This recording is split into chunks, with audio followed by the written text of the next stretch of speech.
El capitalismo crea una dinámica permanente de acumulación, crisis e innovación. Si se echa la vista atrás a Adam Smith, a Marx, a Schumpeter, se puede encontrar el inicio de los mecanismos que explican la actual crisis. Nos han contado que el capitalismo es el producto de grandes pensadores y grandes ideas. ¿Pero es cierto? ¿Cómo han condicionado las ideas nuestra vida? ¿Qué relación tienen con la realidad? ¿Pueden ayudarnos a entender la presente crisis económica? Por no hablar del futuro del capitalismo. Capitalismo.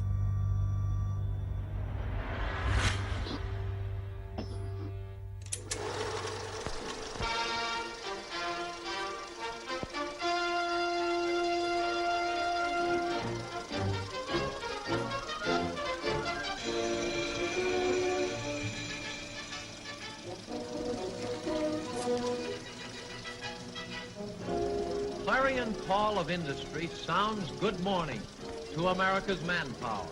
In thousands of homes, vigorous workmen rise to meet a new day and a new opportunity.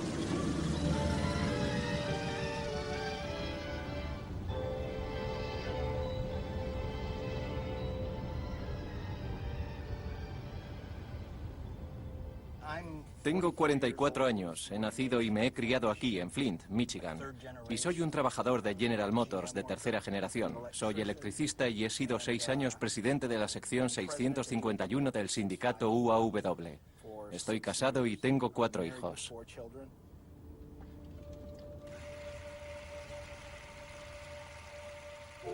Desde finales de los años 70 y principios de los 80, General Motors empezó a cerrar sus plantas de Flint, la ciudad en la que nació.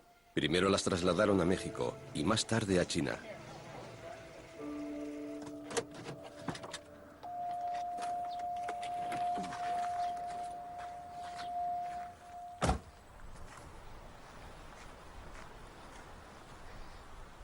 Este es el complejo de la autopista de Dort, otro lugar en el que trabajaban 10.000 personas.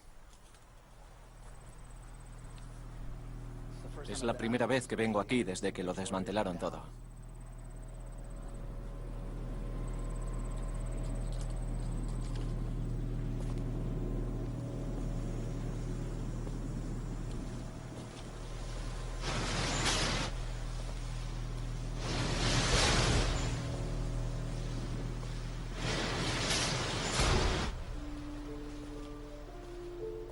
El tornado económico que arrasó Flint, que arrancó de raíz las plantas de General Motors y eliminó decenas de miles de puestos de trabajo, no fue un acto de Dios, sino un desastre causado por el hombre. Un desastre inevitable, es lo que nos han dicho, si queremos seguir la teoría del libre mercado globalizado. Un mercado imaginado en el siglo XIX por 2 amigos, David Ricardo y Thomas Malthus.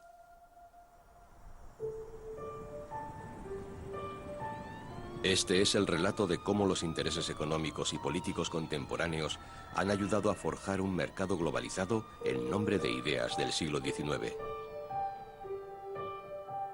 ¿Ricardo y Malthus han dicho libertad?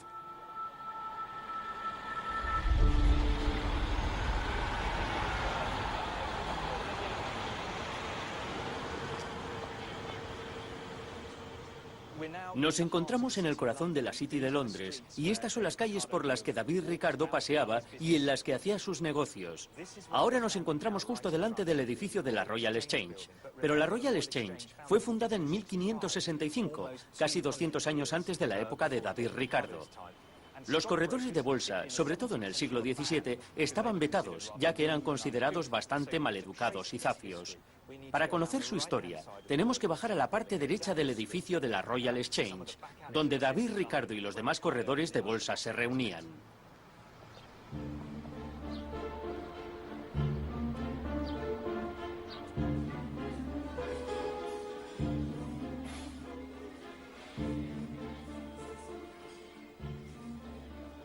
David Ricardo nació en Inglaterra y estudió en Inglaterra. Su educación real tiene lugar a partir de los 14 años, cuando empieza a trabajar con su padre en la bolsa.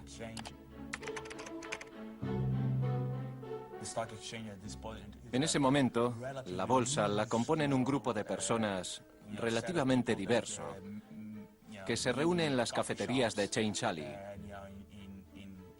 cerca del Banco de Inglaterra.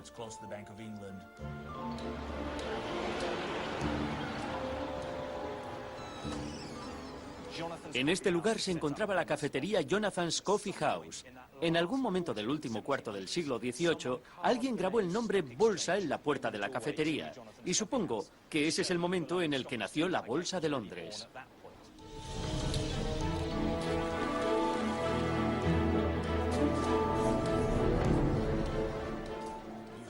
Hay que recordar que en ese periodo del siglo XVIII, Inglaterra se encuentra inmersa en varias guerras globales, guerras comerciales. Es el centro mercantil del mundo. A pesar de ser primitiva en muchos aspectos, es la bolsa más moderna del mundo.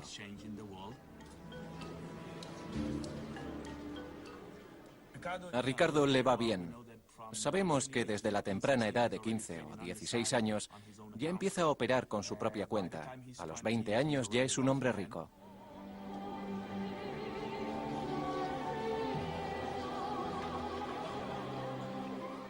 En 1796 ya está retirado, compra propiedades y pasa su tiempo en Bath.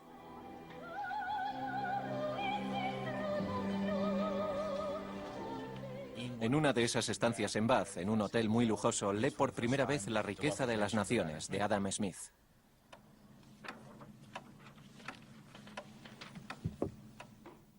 Ese libro le hace pensar en la política económica en un sentido más amplio.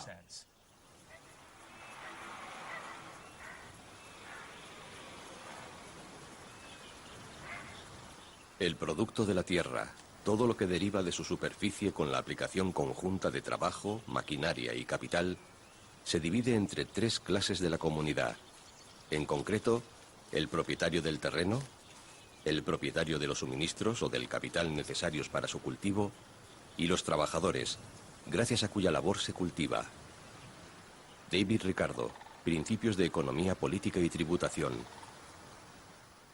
A principios del siglo XIX, muchos observadores como Ricardo empiezan a preocuparse por las consecuencias a largo plazo de la emigración campo-ciudad, por el aumento de la población, por la industrialización dentro de la estructura de la sociedad, por la distribución de la riqueza en la sociedad a largo plazo. Con Ricardo toma la siguiente forma. Se trata realmente de la idea de que el precio de las tierras de cultivo a largo plazo podrían absorber cada vez más una mayor parte de la riqueza del mundo. Realmente se trata de que los terratenientes sin hacer nada se acaben convirtiendo en infinitamente ricos. ¿Por qué? Bueno, siguiendo el espíritu de Ricardo, la idea es que a largo plazo la tierra se volvería algo extremadamente escaso.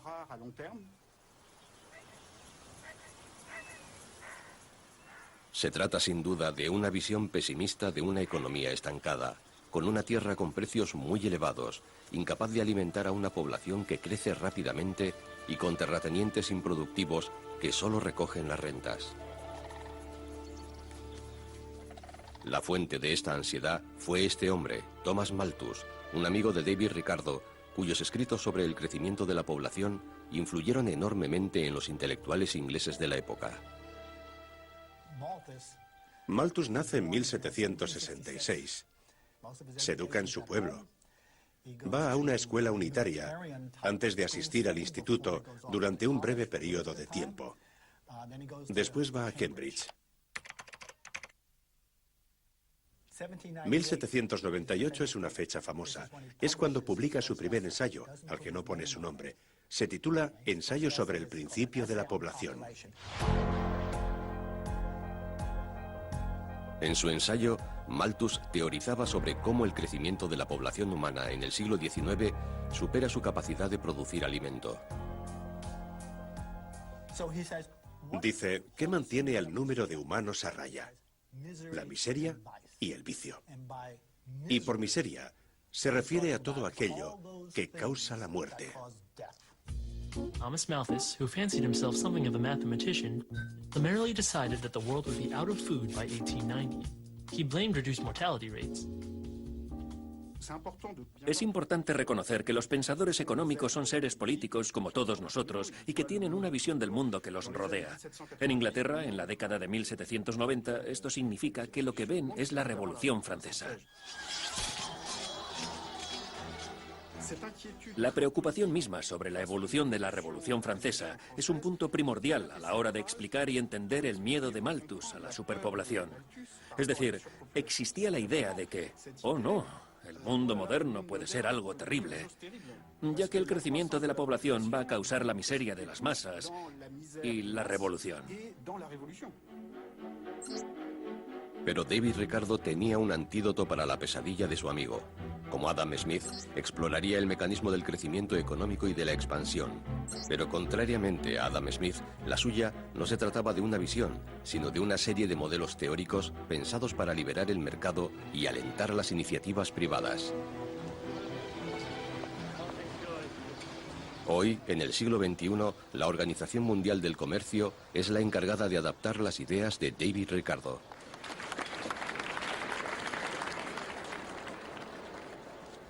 El señor Ricardo lo explicó muy bien en su época. Es muy sencillo. Si usted hace algo mejor que yo, y yo hago algo mejor que usted, entonces va en nuestro propio interés realizar transacciones. Usted se beneficiará de mis conocimientos y yo me beneficiaré de los suyos. Esto es básicamente lo que decía Ricardo. 60-second adventures in economics. Fear of foreign competition once led countries to try and produce everything they needed and impose heavy taxes to keep out foreign goods. However, economist David Ricardo showed that international trade could actually make everyone better off, bringing in one of the first great economic models. David Ricardo incluso le puso nombre a la teoría, ventaja comparativa. La teoría nació a raíz de un violento debate en la época sobre el alto arancel que existía para la importación de trigo, lo que hacía que el precio del pan se mantuviera alto. Esa era la forma que tenía Ricardo de luchar contra el poder de los terratenientes locales, alentar la competencia y bajar el precio del pan. Ricardo se percató de lo siguiente. Dijo, imaginémonos que Portugal e Inglaterra producen dos bienes cada uno, tela y vino. Yo produzco dos cosas y tú produces dos cosas. Yo soy mejor produciendo esto de aquí, tela, mientras que a ti se te da mejor producir vino. ¿Por qué debería producir tela y vino cuando puedo especializarme y conseguir mi ventaja comparativa, mi ventaja particular al producir tela, produciendo más tela? De modo que produciría más que si me especializara en ambas cosas.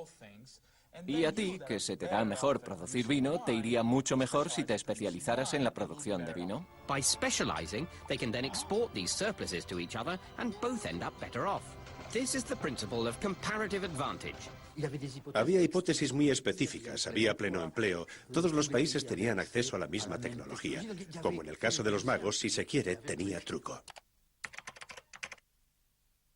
Nos olvidamos de que era un truco y lo publicitamos como si fuera una ley universal que todos los países tienen interés en usar. Y de ese modo, los cínicos de la época utilizaron este resultado teórico de forma retórica para forzar los mercados.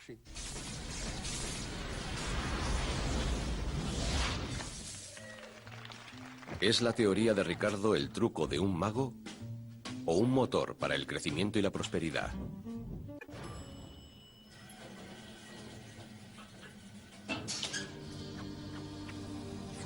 El comercio con el extranjero es altamente beneficioso para un país, ya que aumenta el tipo y la variedad de los objetos en los que se pueden invertir las ganancias y proporciona, con la abundancia y el bajo precio de las mercancías, incentivos al ahorro y a la acumulación de capital. David Ricardo, Principios de Economía, Política y Tributación.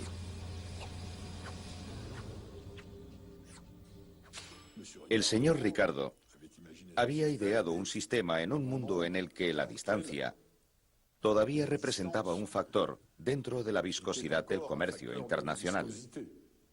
Estábamos lejos los unos de los otros y el transporte era caro.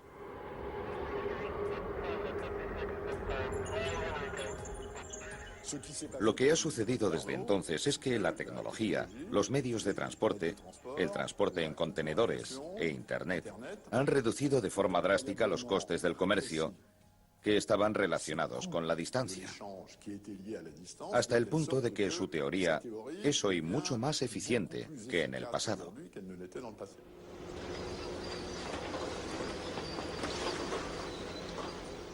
Nuestra investigación sobre la teoría y su adaptación al siglo XXI empieza en Flint.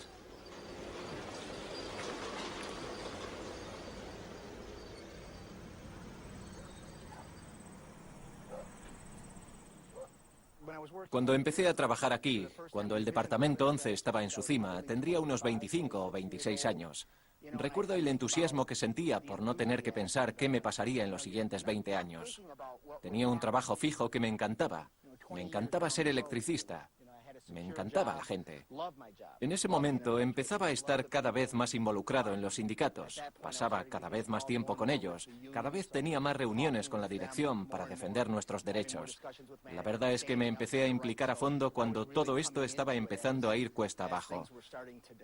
Pero ver la maleza creciendo donde antes construíamos piezas que estaban en todos los motores de todos los vehículos de General Motors es algo horrible.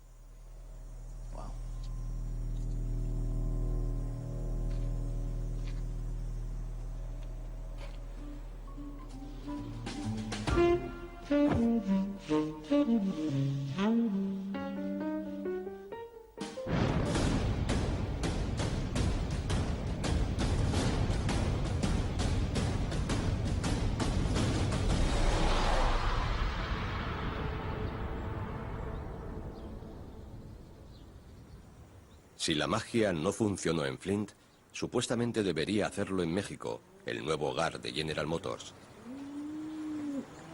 Estados Unidos es un país intenso en capital y México es un país intenso en mano de obra.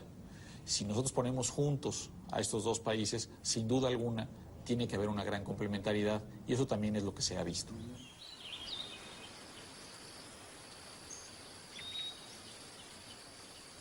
Pero la magia no funciona en todas partes. En las zonas rurales de México, el libre mercado no se ve como una promesa, sino como una amenaza, con la apertura del país a un maíz más barato proveniente de los Estados Unidos. Las gentes esas que están ahí al frente de secretarías y eso, hacen políticas agrícolas o agroalimentarias o agropecuarias. No, a nosotros, por ejemplo, no nos espanta el Tratado de Libre Comercio, pero yo siento que nosotros, bueno, como agricultor y como campesino que somos, estamos en desigualdad de circunstancias. Por ejemplo, los productores gringos tienen muchos apoyos, muchos subsidios. Nosotros nos dan el procampo de 1.100, 1.200 pesos por hectárea.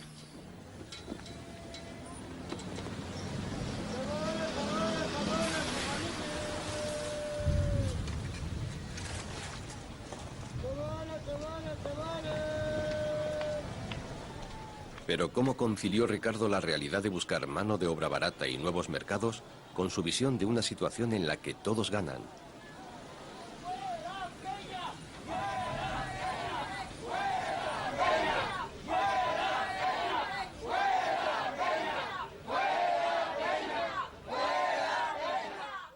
Hay dos cláusulas importantes que se explicitan en el libro de Ricardo. La primera es que todo aquel que pierde su trabajo en la producción de tela en Portugal tiene que conseguir un trabajo en la producción vinícola en Portugal. Y viceversa. En Inglaterra, todos los que producían vino tenían que pasar a tener un trabajo en la producción de tela. Se asume intrínsecamente que la gente puede encontrar trabajo.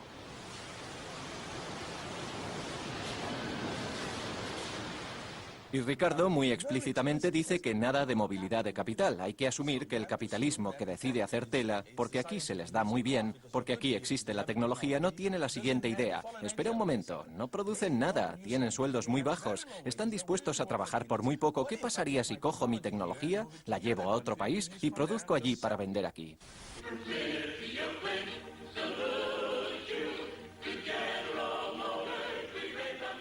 Entonces, que General Motors abandonara Flint no tiene nada que ver con el libre comercio o David Ricardo. pero sí tiene que ver con la búsqueda de mano de obra más barata.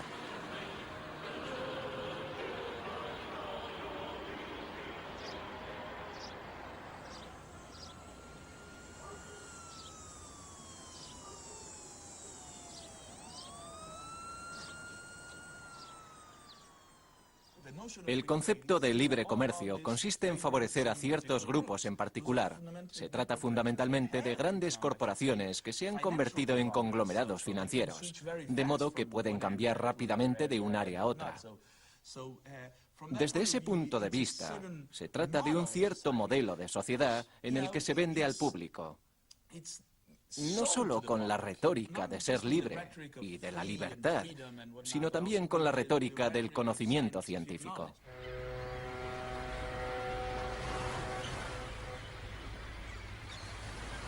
Entonces, ¿cuál es la historia real del libre comercio una vez hemos retirado la retórica de la ciencia y el velo del concepto ricardiano de la ventaja comparativa? El libre mercado global fue creado por el imperialismo, por los barcos cañoneros, por los cañones británicos. Sin los barcos cañoneros y la colonización, Gran Bretaña no habría podido crear mercados para sus propios productos.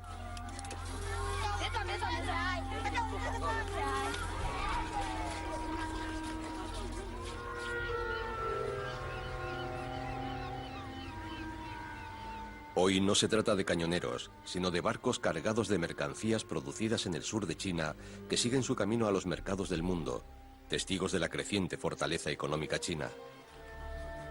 Pero estos niños no han venido aquí a ver los barcos, sino el museo que conmemora la batalla naval que tuvo lugar aquí solo 15 años después de la muerte de David Ricardo. Libre comercio a fuerza de cañonazos.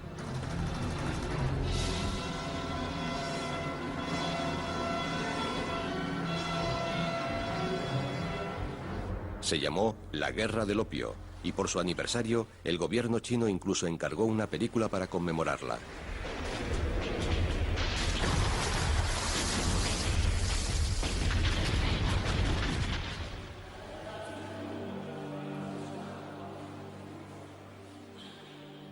A finales del siglo XVIII, los británicos intentaron vender tela de algodón y lana y fracasaron en las dos cosas.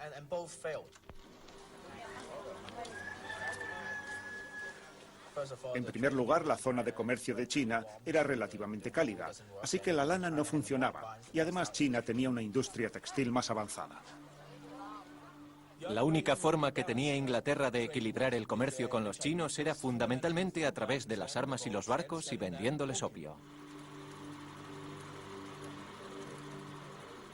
Se trata de crear la necesidad por el opio, de generar en realidad una esclavitud, si se quiere, de la gente con respecto a la droga y todo eso.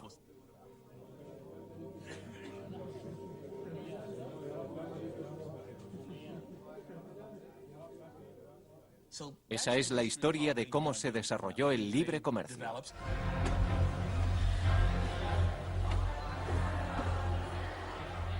El rápido aumento de la adicción en China alarmó al emperador.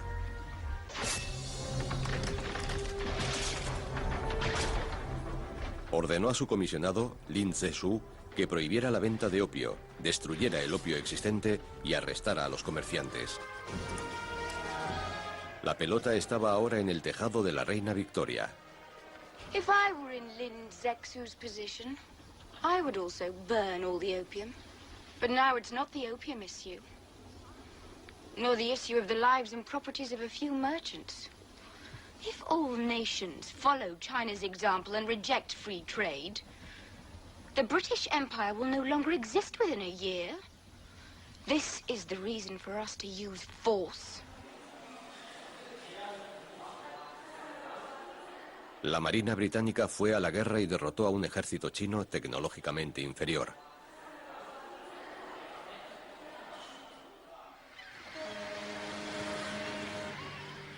China se vio obligada a abrir más puestos comerciales para comerciantes extranjeros y a entregar la isla de Hong Kong a Gran Bretaña. Todo ello en nombre del libre comercio. La situación con la creación de un libre mercado global a manos del imperialismo a través de las armas, de los cañones, es muy similar a la globalización que podemos ver en los últimos 20 o 30 años. La historia tradicional nos cuenta que las guerras se producen para alcanzar el mercado libre global y después de eso todos podrán explotar su ventaja comparativa y disfrutar del libre mercado y cosas por el estilo. Pero si echamos la vista atrás a la historia real del origen del libre mercado global en los últimos 20 o 30 años, vemos que las cosas no son así.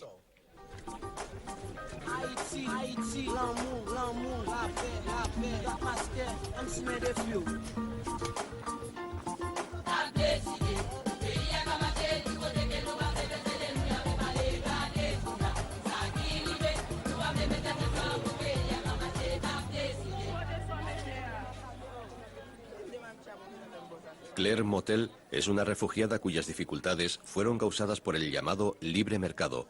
No han hecho falta los cañoneros, solo préstamos internacionales. La vida es muy dura. Incluso si tienes $50 haitianos en el bolsillo, no puedes hacer nada para comer. Eres una mujer y no puedes hacer nada. No puedes hacer más que comerciar. Tienes que comerciar. En Puerto Príncipe hay que pagar por el agua. Hay que comprar todo lo que se necesita. La vida se ha vuelto muy difícil. Pero como mujer que comercia vas a obtener algo, incluso si no has encontrado una solución real. Conseguirás algo, pero estás atrapada en el país. Te levantas todos los días y tienes que comprar agua, tienes que comprar jabón.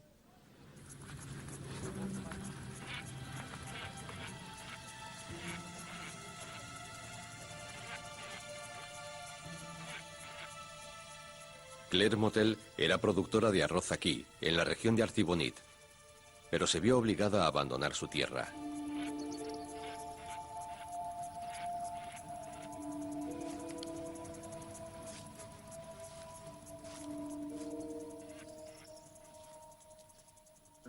El primer golpe a la producción de arroz fue el proceso de liberalización que siguió al golpe de Estado en los años posteriores a 1986.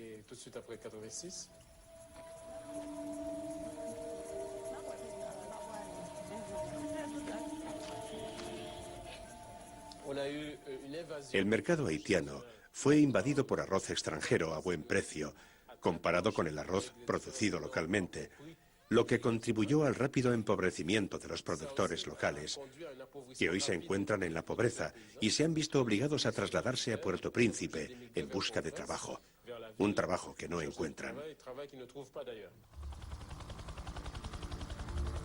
La exigencia de liberalizar el mercado haitiano, así como el de muchos otros países en vías de desarrollo, vino de Washington. Se trataba de una condición para un préstamo del Fondo Monetario Internacional, una organización establecida después de la Segunda Guerra Mundial para promover, entre otras, las ideas de David Ricardo sobre la generación de crecimiento económico a través del libre comercio.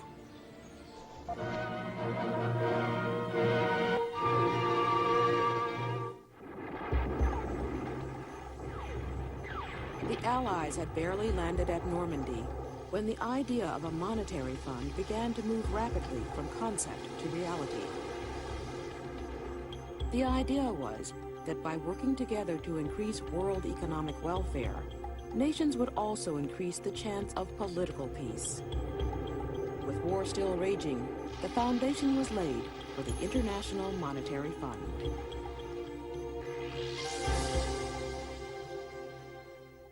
A partir de la década de 1950 y en particular la de 1960, muchos países se independizaron. Los países a los que ahora llamamos países en vías de desarrollo o mercados emergentes empezaban a tener grandes perspectivas de crecimiento. Intentaron pedir prestado dinero para financiar inversiones y ahí es donde empezaron a entrar en problemas. When countries face economic crises or want to prevent them, they can turn to the IMF for advice and loans to help put out their fire and restore stability. Any member of the IMF, be it rich, middle income, or poor, can ring the bell to ask for a loan. These loans come in various shapes and sizes. They're cheaper than other sources and are tailored to specific needs. Vinieron y dijeron, vale, os daremos préstamos puente, os ayudaremos a pagar la reestructuración de vuestra deuda, pero con unas condiciones. Las condiciones eran, esencialmente, las de la ideología del libre mercado llevada al extremo y la de abrir el país al pillaje descarado de las corporaciones transnacionales. Look, don't give me a hard luck story. I hear them every day, and quite frankly, they bore me. The facts are simple. In 1973, this bank gave you a loan, and you still haven't paid it back. Si esos países tienen problemas y no pueden pagar a sus acreedores externos, ¿dejamos que se hundan? ¿Qué es lo que hicieron en el periodo de entreguerras entre la Primera y la Segunda Guerra Mundial, lo que fue terrible? ¿O hacemos que entre en juego un organismo multilateral basado en un sistema de normas ideal para que gestione la renegociación de la deuda y para que ayude al país a seguir un camino más sostenible? Times are tough, and we're all having to clamp down. And don't look at me like that. This is a bank, not a charity.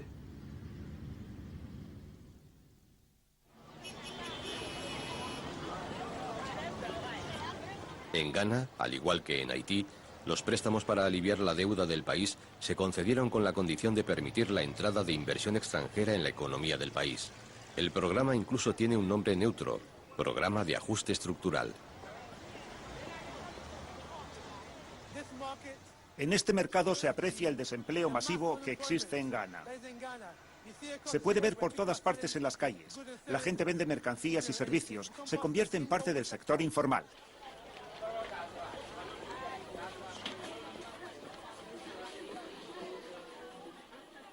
Arroz tailandés, arroz americano, arroz vietnamita, es el arroz que importamos ahora. Esto es lo que sucede cuando se liberaliza la economía. Importación barata de mercancías y servicios a expensas de los negocios de manufactura locales.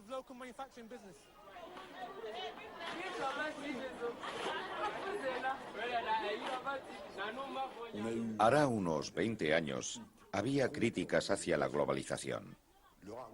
El mayor argumento era que este sistema no es bueno para los países en vías de desarrollo, porque en la competición abierta entre países pobres y ricos, entre débiles y fuertes, la vasija de barro contra la de hierro, la vasija de barro siempre se romperá.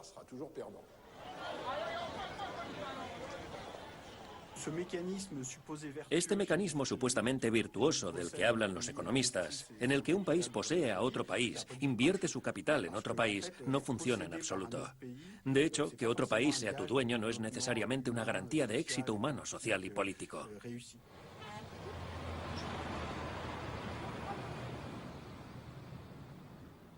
Liberalizar nuestra economía significó abrir nuestro mercado a intereses extranjeros. Por lo tanto, la mayoría de las industrias que se ven por aquí, o bien fueron vendidas a inversores privados extranjeros, o bien fueron derribadas para construir nuevos edificios. Si estudiamos la historia económica de los últimos 50 años, la experiencia nos demuestra que los países que se abrieron al comercio tienen de media un rendimiento económico, y en la mayoría de los casos social, mejor que los estados que no se han abierto o que lo han hecho en menor medida. El ejemplo extremo lo encontramos en la península de Corea. Corea del Sur es un país muy desarrollado debido a su apertura, y Corea del Norte es ese estado que conocemos porque ha permanecido cerrado.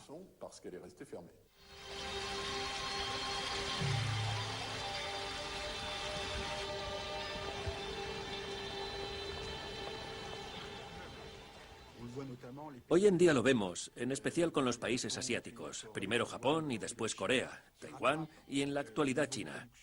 Están dando alcance al nivel de producción de los países occidentales. Se trata de alcanzar, esencialmente, el nivel de productividad y de tecnología. Y no es porque los países occidentales hayan invertido intensamente en Japón y China, en absoluto. Se trata exactamente de todo lo contrario.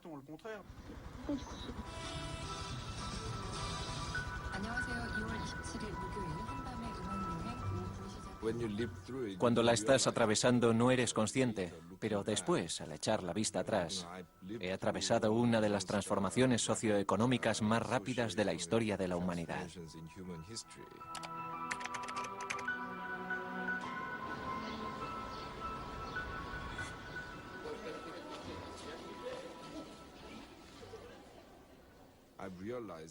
Me he dado cuenta de que la transformación económica que he visto en mis 40 y tantos años de vida es el equivalente a lo que sucedió en Inglaterra entre la actualidad y la época de Jorge III, cuando los Estados Unidos aún eran una colonia británica.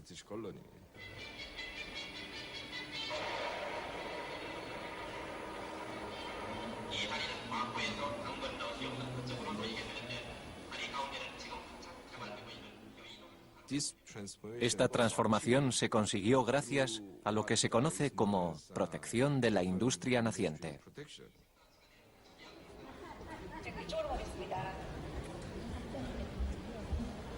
Los visitantes del museo pasan por delante de figuras de cera a tamaño real de los arquitectos de la industrialización de Corea del Sur, todos militares. Construyeron la primera planta siderúrgica del país, la clave de su industrialización.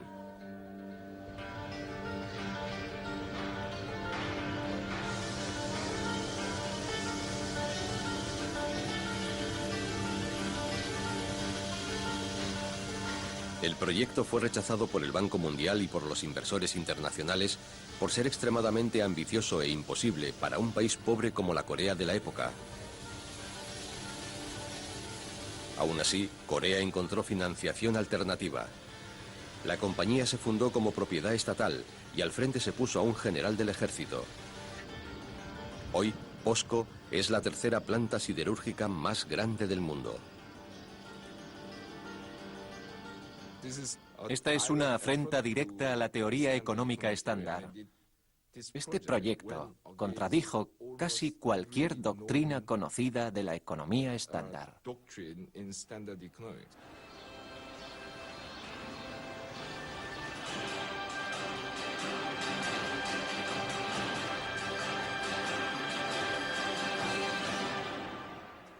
No hay ni un solo caso en la historia en la que los países hayan alcanzado tal desarrollo a través de un proceso como este. Soy Amy Goodman y conmigo está Juan González. Gente de todo el mundo sigue protestando por los elevados precios de los alimentos básicos. El Programa Mundial de Alimentos ha descrito esta crisis como un tsunami silencioso. En su informe, las Naciones Unidas culparon al llamado Programa de Liberalización por acabar con la producción agrícola. Los países en vías de desarrollo no solo no consiguieron industrializarse, sino que perdieron su capacidad de dar de comer a su gente. Quizá en ningún otro lugar sea esto más claro que en el caso de Haití. Hace 30 años Haití tenía todo el arroz que necesitaba. En 1986 solicitó un préstamo al Fondo Monetario Internacional. Ahora, después de eliminar la protección arancelaria para el arroz local, Haití importa de Estados Unidos la mayoría de su arroz que está altamente subvencionado. Since 1981, the United States has followed a policy that we rich countries that produce a lot of food should sell it to poor countries and relieve them of the burden of producing their own food. So thank goodness they can leap directly into the industrial era. It has not worked. It's maybe been good for some of my farmers in Arkansas, but it has not worked. It was a mistake. It was a mistake that I was a party to. I am not pointing the finger at anybody. I did that. I have to live every day with the consequences of the lost capacity to produce a rice crop in Haiti to feed those people.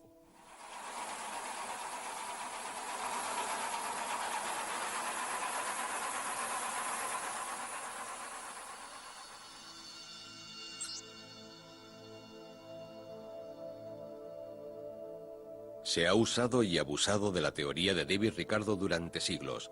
Pero ¿por qué llegó a una asunción económica que apenas o en absoluto puede llevarse a cabo?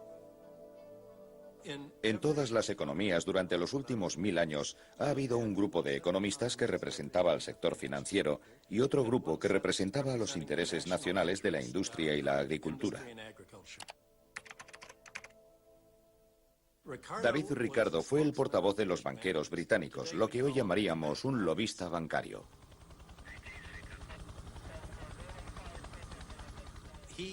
Se encontraba ante el siguiente problema en su día. La gente señalaba el hecho de que 3/4 partes del presupuesto de Gran Bretaña después de las guerras napoleónicas se destinaban a pagar intereses a los obligacionistas, y había argumentos en contra de los préstamos extranjeros. Entonces Ricardo ofrecía el mismo argumento que los subsiguientes economistas posclásicos. Decía, no nos fijemos en eso. Voy a proponer una visión de la economía como si toda la economía funcionara con trueques, sin deuda, como si no hubiese dinero y el dinero fuese solo una tapadera.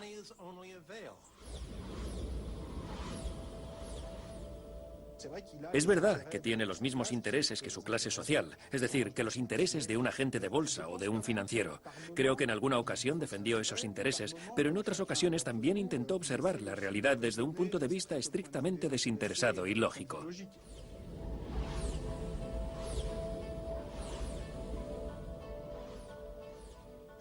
Creo que David Ricardo representa la victoria de los lógicos dentro de la teoría económica. Y en ese sentido, Ricardo es el fundador de la matematización contemporánea.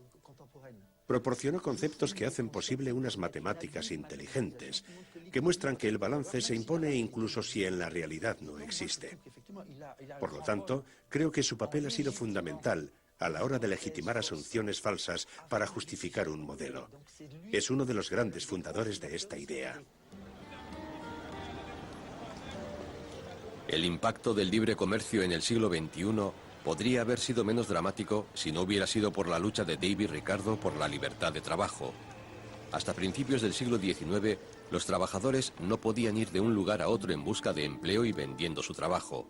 David Ricardo se propuso cambiarlo todo. En esta lucha se unió a él su amigo, Thomas Robert Malthus.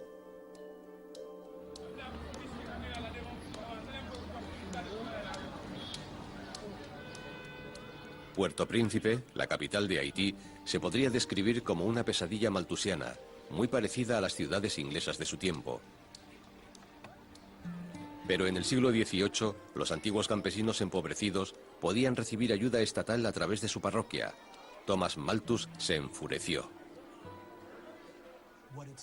Porque estas ayudas permitían a la gente que no se podía mantener por sí misma casarse y tener descendencia. Y además, también acababan con su motivación para trabajar.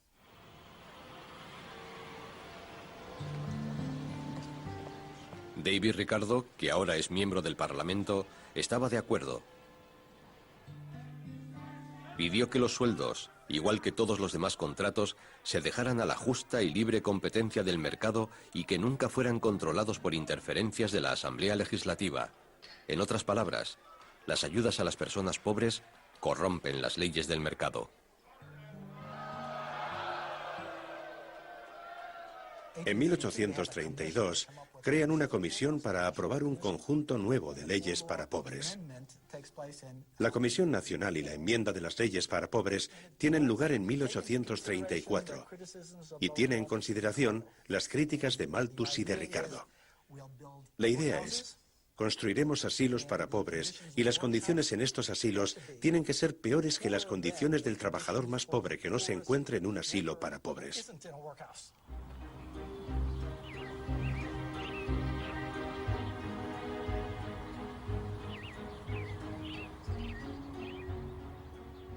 Para las personas pobres, entrar en uno de estos lugares era su último recurso. Antes de la enmienda de las leyes para pobres, las personas necesitadas recibían asistencia en el exterior y residían en sus hogares. Después de la enmienda, estaban forzadas a venir a los asilos para pobres y a trabajar para ganarse la vida. Stand still. Hearken to what I have to tell you. First off, you've all got an order of admittance, I trust. And any rabble you've brought with you will be taken away. Then you'll be stripped and washed. Once you're clean, you'll be given your workhouse uniform. It is not your property.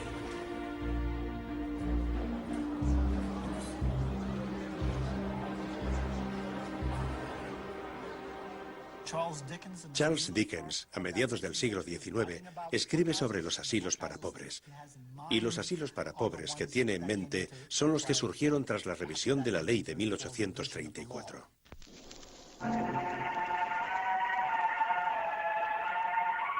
Gentlemen, it is my considered opinion that our charity is being presumed upon. Here, here. Tuvo un gran impacto, y creo que si hablamos en términos de mano de obra, finalmente la sociedad británica se convierte en una auténtica sociedad de mercado. La mano de obra se libera, junto con la tierra y el capital. Los trabajadores tienen que encontrar trabajo. Su nivel salarial está determinado por las fuerzas del mercado. Pueden desplazarse. Ahora no existe ningún subsidio fácil. Y ahí tenemos a nuestra auténtica sociedad de mercado capitalista. Y en algunos aspectos, Malthus y Ricardo fueron importantes.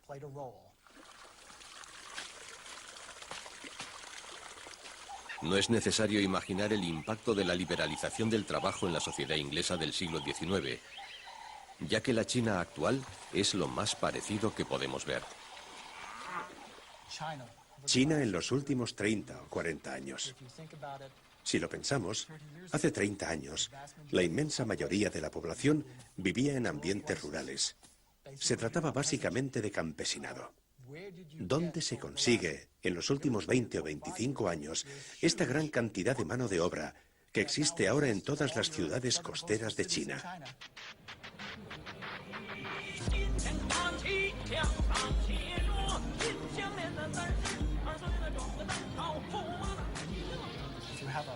Si tenemos una población eminentemente rural, donde la mayoría de la gente es agricultora y donde existe la propiedad comunal de la tierra y después se convierte la tierra en propiedad privada, a pesar de que inicialmente se haya dividido la tierra y se le haya dado a todo el mundo un trozo de tierra, pronto habrá gente que pierde su tierra y otra gente haciéndose con esa tierra, con lo que rápidamente aparecerán grandes terratenientes y pequeños terratenientes y una gran masa de población desposeída de sus tierras.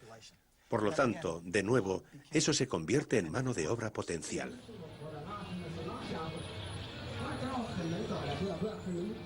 Una mano de obra que, gracias a David Ricardo y Thomas Malthus, es libre de desplazarse en busca de empleo, vendiendo su capacidad de trabajo en un mercado globalizado. Abandonaron sus aldeas e inundaron las ciudades. Pasaron de ser campesinos dentro de un entorno rural muy tradicional a ser trabajadores dentro de un sistema capitalista global.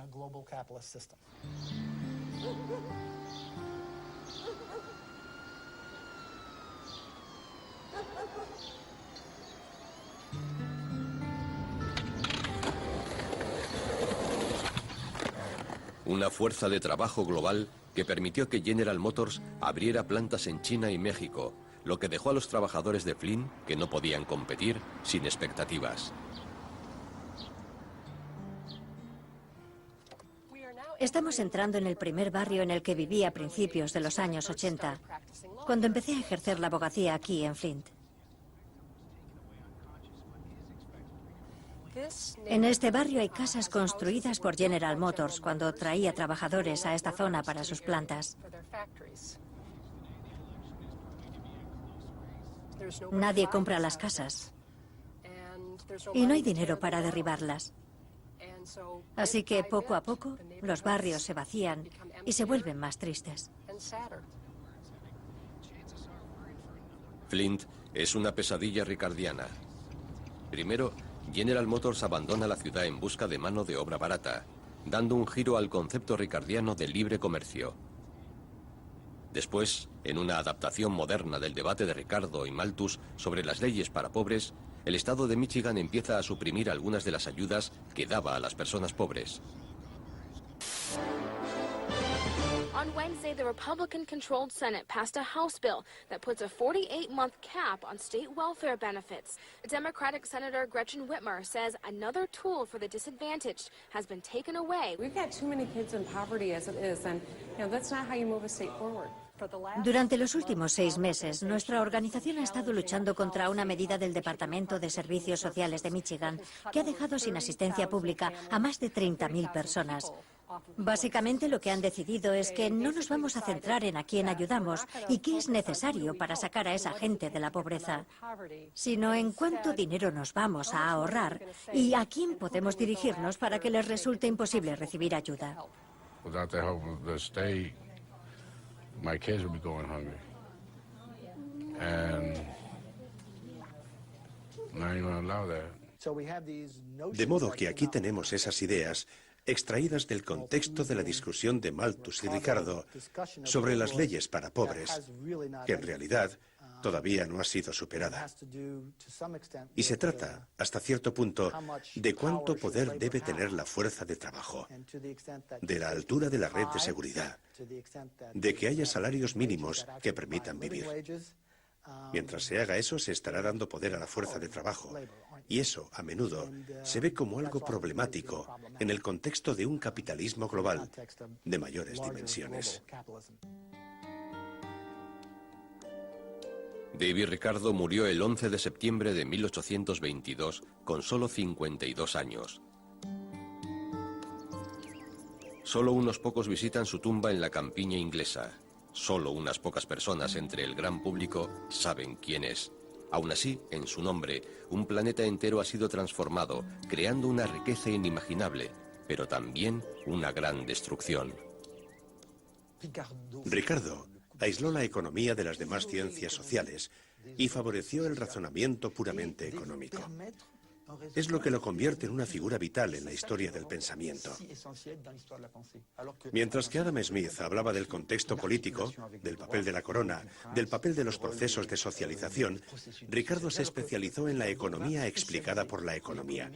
Y bajo mi punto de vista, este es uno de los grandes caminos, la gran bifurcación que ha intervenido en la historia de la doctrina económica.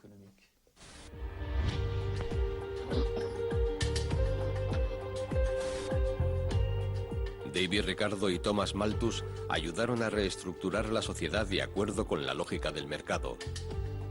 Pero la sociedad pronto se rebeló, alumbrando una poderosa nueva voz y una nueva forma de pensar la lógica del capital.